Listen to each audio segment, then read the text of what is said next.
नमस्कार। आज मु आपनकु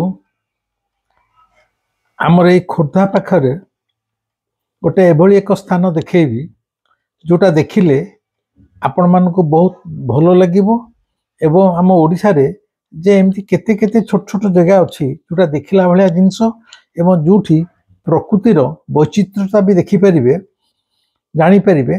मु आज सेही भली एक स्थान को जाईची, आपण निजे देखंतु, देखिले जानि परिबे। ये गोटे मंदिर आम खोर्धा जिले रे गड़माणित्री गड़ बोली जो गाँ अच्छी जोठी ठाकुर श्री जगन्नाथ 1622 मसीह आसी आत्मगोपन करथिले विदेशी आक्रमण को कबल रक्षा पाया से गड़माणित्री गड़ पाखे ये मंदिरटा रामचंडी मंदिर। ये मंदिर एक विशिष्टता अच्छी। आमे जेमती तारिणी मंदिर को नड़िया पठू सेमती ए मंदिर विशिष्ट है जो माने मानसिक करती एठी गंजा माने कुकुड़ा अंडा कुकुड़ा गंजा को आनी छाड़ी दियंती मंदिर प्रांगण में।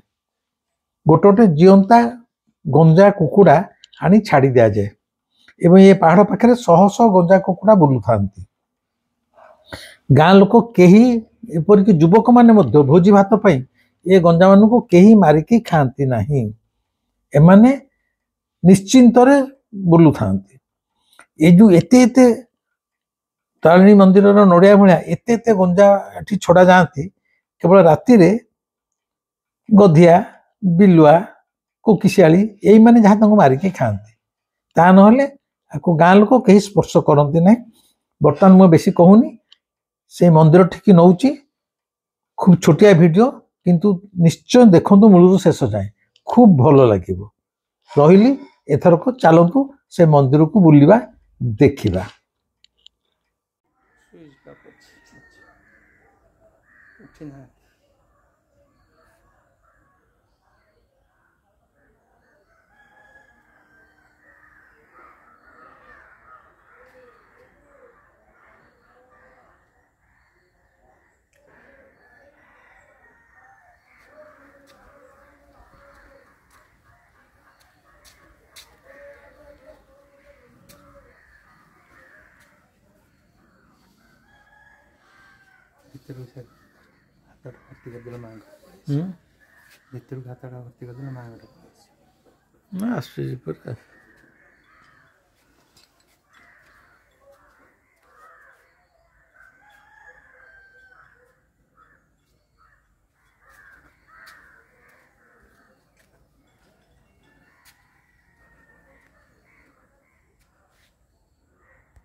मु वर्तमान खोर्धार गड़माणित्री गड़ जेठी 1624 मसीह बहिरागत शत्रु आक्रमण में श्री जगन्नाथ आसी गड़माणित्री रे 2 वर्ष आत्मगोपन करथिले सेठी आसी। यही जगहटा किंतु गड़माणित्री नुह, गड़माणित्री पाखे प्राय हाफ किलोमीटर दूर रे रामचंडी मंदिर अच्छी। मु आज से रामचंडी मंदिर विषय कहूँ यही सकाशे जे आपण मैंने कहीं केतल सुविधा हेले ये रामचंडी मंदिर को आसबे। यहीटा देखला भाया प्राय गोटे उच्च पहाड़ उपरे रामचंडी कहले जहाँ पूजा पाउचंती गोटे प्राय 30 फुट उच्चर गोजिया पत्थरटे जहाँ को माँ हिसाब से पूजा करा जाउची। किंवदंती कुहे अतीत रे केबे एठाकार से चाषी कि कहीं गरीब लोक जार चाष कला बेले तार गरीब लोक 2 हल बलद को जोचिकी से चाष करे, गोटे बलद मरी जाइए से चाष करि पारिनी। यही माँ रामचंडी की सी कही मो पाखे सक्षम नहीं एवं चाष न कले मु चलबी केमिति, मत गोटे बलद दरकार। कहा जाए एगोटा लोक कथा। माँ रामचंडी कहले तू मोर वाहन बाघ को मु पठेदेवी, तू गोटे पटे बलद आउ गोटे पटे बाघ को जोचिकी तू हल करू। कह जाए प्रकृत में से चाषीटी जो चाष करिथिला गोटे पटे बलद एवं अन्य पटे ବାଘ ଯୋଚିକି ସେ ଚାଷ କରିଥିଲା। ସେଇ ଦିନଠାରୁ ମା ରାମଚଣ୍ଡୀଙ୍କର ଉପରେ ସ୍ଥାନୀୟ ଲୋକଙ୍କର ଅଗାଧ ବିଶ୍ୱାସ। ଏବେ ମଧ୍ୟ ପ୍ରତି ଶନିବାର ମଙ୍ଗଳବାର, ଆଜି ହେଉଛି ମଙ୍ଗଳବାର, ଅନେକ ଯାତ୍ରୀ ଏଠିକି ଦେଖିବାକୁ ଆସୁଛନ୍ତି। ଏଇଟାକୁ ମୁଁ ଆପଣମାନଙ୍କୁ କାହିଁ ଦେଖାଉଛି କହୁଛି ଏହି ସକାଶେ ଯେ ଆମ ଓଡ଼ିଶାରେ ବିଭିନ୍ନ ଆଡ଼େ ଏଭଳି ଅନେକ ଛୋଟ ଛୋଟ ଜିନିଷ ଅଛି, ଦେଖିବାର ଜିନିଷ ଅଛି, ଯେଉଁଟାକୁ ଦେଖିଲେ ଆପଣ ଆତ୍ମହରା ହେଇଯିବେ। ତା ଭିତରୁ ଏଇ ଗଡ଼ମାଣିତ୍ରୀଗଡ଼ ପାଖର ରାମଚଣ୍ଡୀ ମନ୍ଦିର ଅନ୍ୟତମ। ପ୍ରାୟ ଆପଣଙ୍କୁ 100 ଉପରେ ପାହାଚ ଚଢ଼ି ଚଢ଼ି ପାହାଡ଼ କଟା ହେଇ ପାହାଚ ହେଇଛି। ସେ ପାହାଚରେ ଆସିଲେ ଆପଣ ଏଇ ଠାକୁରାଣୀକି ଦର୍ଶନ କରିପାରିବେ। ଠାକୁରାଣୀ କହିଲେ ଗୋଟେ ପଥରକୁ ମା ହିସାବରେ ପୂଜା କରାଯାଉଛି। ଆମ ସଂସ୍କୃତିରେ ତ ପାହାଡ଼, ପର୍ବତ, ଝରଣା, ଗଛ, ବୃକ୍ଷ, ପଥର ସବୁ ଭିତରେ ଆମେ ଦେବତ୍ୱଟାକୁ ଅନୁଭବ କରୁ ଏବଂ ତାରି ନିଚ୍ଛକ ସତ୍ୟ ଉଦାହରଣ ହେଲା ଏଇ ରାମଚଣ୍ଡୀ ଯେଉଁ ପୂଜା ପାଉଛନ୍ତି। ଏଠି ପଥର ହିଁ ରାମଚଣ୍ଡୀ ମା। ତେଣୁ ଯେଉଁଠାରେ ଆସ୍ଥା ଅଛି, ବିଶ୍ୱାସ ଅଛି, ଭଲ ପାଇବା ଅଛି, ସେଠି ପଥରକୁ ଡାକିଲେ ବି ମା ଭଳିଆ ସେ ମଧ୍ୟ ଓ କରିବ। ତାର ଜ୍ୱଳନ୍ତ ଉଦାହରଣ ଏ ରାମଚଣ୍ଡୀ ମନ୍ଦିର। ମୁଁ ଯେହେତୁ ଆସିଛି, ମୋ ସହିତ ମୁଁ ଆଗରୁ କହିଛି ମୋର ଯେଉଁ ସାନ ଭାଇ ଡକ୍ଟର ରଜତ ମାନସିଂ ଯେ ଏଜୁକେସନ୍ ଡିପାର୍ଟମେଣ୍ଟରେ ସର୍ଭିସ୍ କରନ୍ତି, ଡେପୁଟି ସେକ୍ରେଟାରୀ ଅଛନ୍ତି, ସିଏ ବି ମୋ ସହିତ ଆସିଛନ୍ତି। ତେଣୁ ସେଇ ମୋତେ କହିଲେ ସାର୍ ଯିବା ରାମଚଣ୍ଡୀକି ଦର୍ଶନ କରି ଆସିବା। ଅତି ଭୋରୁ ଆମେ ବାହାରିଛୁ ଏବଂ ଆପଣମାନଙ୍କୁ ଦେଖେଇଦେଲି।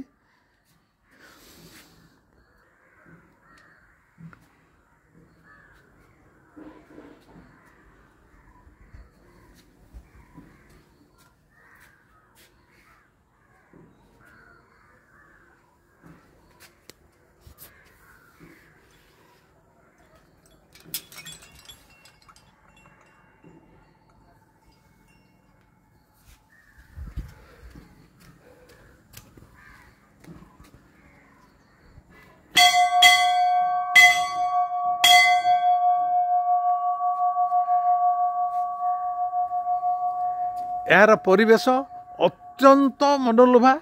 ଏଠି କେତେ ବଡ଼ ବଡ଼ ଖାଲି ପଥର ଦେଖନ୍ତୁ, ଏ ପାହାଡ଼ ଉପରେ କେତେ ବଡ଼ ବଡ଼ ପଥର ଆପଣ କଳ୍ପନା କରିପାରିବେନି। ଥରେ ଆସନ୍ତୁ, ଆର ସୌନ୍ଦର୍ଯ୍ୟକୁ ଉପଭୋଗ କରନ୍ତୁ। ମୁଁ ଖାଲି କହିଦେଲେ ହେବନି, ଆପଣଙ୍କୁ ନିଜେ ଆସି ଆକୁ ଦେଖିବାକୁ ପଡ଼ିବ। ଆକୁ ଆଖିରେ ନ ଦେଖିଲେ ଏ ପ୍ରାକୃତିକ ସୌନ୍ଦର୍ଯ୍ୟକୁ ଯେତେ ଶବ୍ଦରେ ବର୍ଣ୍ଣନା କଲେ ମଧ୍ୟ ଏହା କମ୍ ହେବ। ହେଇ ମୋ ସାଙ୍ଗରେ ଆସିଛନ୍ତି ଡକ୍ଟର ରଜତ ମାନସିଂ, ସେ ବି ସାମ୍ନାରେ ଛିଡ଼ା ହେଇଛନ୍ତି। ତାଙ୍କରି ସୌଜନ୍ୟ, ତାଙ୍କର ସାହାଯ୍ୟ, ଭଲ ପାଇବାରେ ମୁଁ ଏତେ ଦୂର ଦୂର ଜାଗା ସବୁ ଆସୁଛି, ଦେଖିପାରୁଛି। ସାର୍ ଆଗରୁ ଆସିଥିଲେ, ଦେଖିଥିଲେ। ସାର୍ କହିଲେ ଯେ ଆପଣ ଚାଲନ୍ତୁ ଦେଖିବା। ତେଣୁ ଆଜି ଆମେ ଦୁହେଁ ଯାକ ସାଙ୍ଗ ହେଇକି ଆସିଛୁ। ମୋତେ ତ ଏ ଜାଗା ଯେମିତି ଲାଗୁଛି ଇଚ୍ଛା ହେଉନି ଆଉ ସେ କୋଠା ଘରେ ଯାଇକି ରହିବା ପାଇଁ। ଏସବୁ ଦୃଶ୍ୟ ଦେଖିଲେ ମୋତେ ଇଚ୍ଛା ହୁଏ ସାରା ଜୀବନ ମୁଁ ଏଇ ପ୍ରକୃତି କୋଳରେ, ଏଇ ଜଙ୍ଗଲ ହେଇ ଦେଖନ୍ତୁ। ଏଇ ଯେଉଁ ପଥରଟା ଦେଖୁଛନ୍ତି, ଇଏ ହେଉଛି ରାମଚଣ୍ଡୀ ପଥର। ଇଏ ଗୋଟିଏ ସିଙ୍ଗିଲ୍ ପଥର ମଙ୍କେଇକି ରହିଛି। ପ୍ରକୃତି ତାକୁ ଆପେ ଆପେ ତିଆରି କରିଛି। ପ୍ରାୟ 30 ଫୁଟ ଉଚ୍ଚ ହେବ। ଏଇ ପଥରର ପାଦଦେଶଟାରେ ରାମଚଣ୍ଡୀ ହିସାବରେ ସିନ୍ଦୁର ବୋଳା ହେଇକି ଆମର ରାମଚଣ୍ଡୀଙ୍କର ପ୍ରତିକୃତି ଗ୍ରାମବାସୀ କରିଛନ୍ତି। ଏଇ ପୂଜା ପାଉଛନ୍ତି। ମୋର ବିଶ୍ୱାସ ଆପଣମାନେ ଯେତେବେଳେ ସୁବିଧା ହେବ ଗୋଟେ ଥର ଆସିକି ନିଶ୍ଚୟ ଏ ମନ୍ଦିରଟାକୁ ଦେଖିବେ। ଭାବୁଛି ମୁଁ ଯାହା ଛୋଟ ଛୋଟ ଜାଗାକୁ ଯାଉଛି, ଆମେ ଠାକୁର ଯେଉଁ ଗୋପନରେ ରହିଥିଲେ 18ଟି ଜାଗାରେ, ସେଥିରୁ 9ଟି ଜାଗା ବୁଲି ସାରିଛୁ। ଆଗକୁ ଆହୁରି 9ଟା 10ଟା ଜାଗା ବୁଲିବୁ। ବୁଲିଲେ ସେଗୁଡ଼ାକ ମଧ୍ୟ ମୁଁ ଆପଣମାନଙ୍କୁ ଭବିଷ୍ୟତରେ ଦେଖେଇବି। ଆଜି ପାଇଁ ରହୁଛି, ନମସ୍କାର।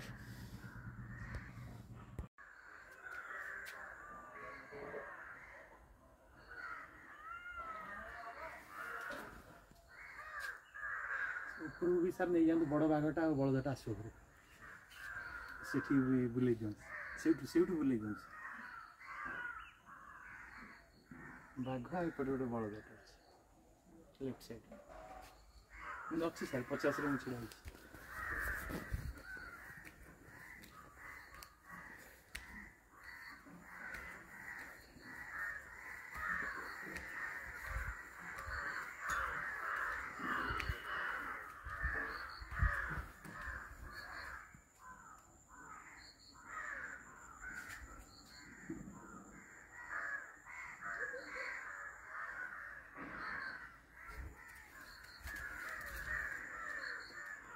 এইটা ହେଲା ସେ ବାଘ, ତାର ବାଘର ପ୍ରତିକୃତି ରଖାଯାଇଛି। ସେ କିମ୍ବଦନ୍ତୀ ଅନୁସାରେ ଏଇଟା ହେଲା ବଳଦ। ସେ ଚାଷୀଟି ବଳଦ ଆଉ ବାଘକୁ ଯୋଚିକି ସେ ଚାଷ କରିଥିଲା। ବାଘଟିକି ମା ରାମଚଣ୍ଡୀ ତାଙ୍କ ବାହନକୁ ଦେଇ ଦେଇଥିଲେ ଗରିବ ଚାଷୀକି, ଯେ ତୁ ମୋ ବାହନକୁ ଯୋଚିକି ଚାଷ କର। ଏଇ ଦେଖୁଛନ୍ତି ପାହାଚ, ପାହାଡ଼ ଉପରୁ ପାହାଚ ପଡ଼ିକି ରହିଛି। ଏଇ ଯେଉଁ ସାଇଡ଼ରେ ଦେଖୁଛନ୍ତି ସବୁ ଟିକି ଟିକି ସିଂହ ମୂର୍ତ୍ତି ପାହାଚ ସାରା। ଯେମିତି ମା ତାରିଣୀ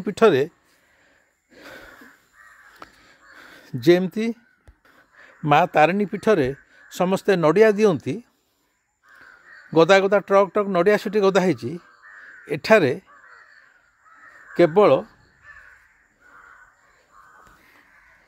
ଯିଏ ଆସନ୍ତି ସମସ୍ତେ ଏଠି କେବଳ ଏଇ ଛୋଟ ଛୋଟ ପଥରର ସିଂହ ସବୁ ଦେଇଛନ୍ତି। ଯେଉଁମାନେ ପାହାଚ ଦେଖନ୍ତୁ ସିଂହ ଧାଡ଼ି ଧାଡ଼ି ହେଇ କେବଳ ପଥରର ସିଂହ ଏଠି ମାନସିକ କରିକି ଦିଅନ୍ତି। ମାନସିକ ପୂରଣ ହେଲେ ଏଠି ଗୋଟେ ଗୋଟେ ଛୋଟ ଛୋଟ ସିଂହ ମୂର୍ତ୍ତି, ଗୋଟେ ଟୁଇଁ ଟୁଇଁ ସିଂହ ମୂର୍ତ୍ତି ଦେଖନ୍ତୁ। ଏଇଗୁଡ଼ିକ ସବୁ ପାହାଚ ସାରା ଶହ ଶହ ସିଂହ ମୂର୍ତ୍ତି ଦୁଇ ପଟେ।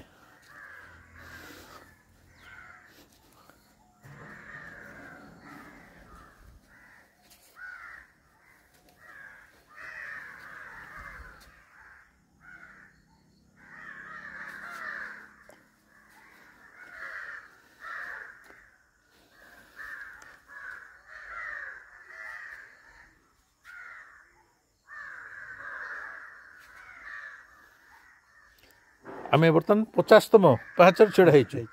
50ତମ ପାହାଚ ଛିଡ଼ା ହେଇଛୁ। ସଭା ତଳକୁ ଓହ୍ଲାଇଲା ପରେ ମୁଁ କହିପାରିବି ଏଠି ସମ୍ପୂର୍ଣ୍ଣ କେତୋଟି ପାହାଚ ଅଛି। ବର୍ତ୍ତମାନ 50ତମ ପାହାଚରେ ମୁଁ ଛିଡ଼ା ହେଇଛି। ଚାଲୁଁ ସାର୍। 51, 52, 53, 54, 55, 56, 57, 58,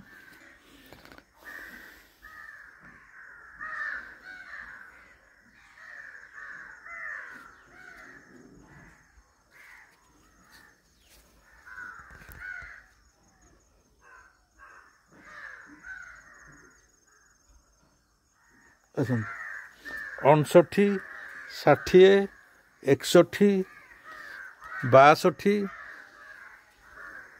63, 64, 65, 66।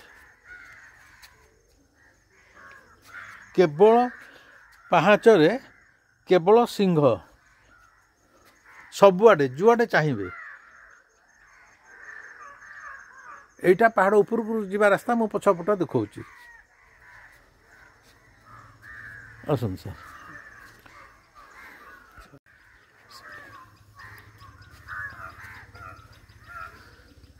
ଅଠଷଠି, 69, 70,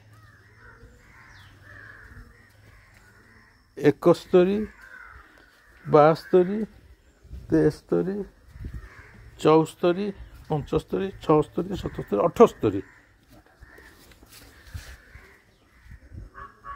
এই ଉପରକୁ ଏଇ 78ଟି ପାହାଚ ଚଢ଼ିଲେ ଆପଣ ସେ ପାହାଡ଼ ଉପରେ ରାମଚଣ୍ଡୀଙ୍କ ପାଖରେ ପହଞ୍ଚି ପାରିବେ।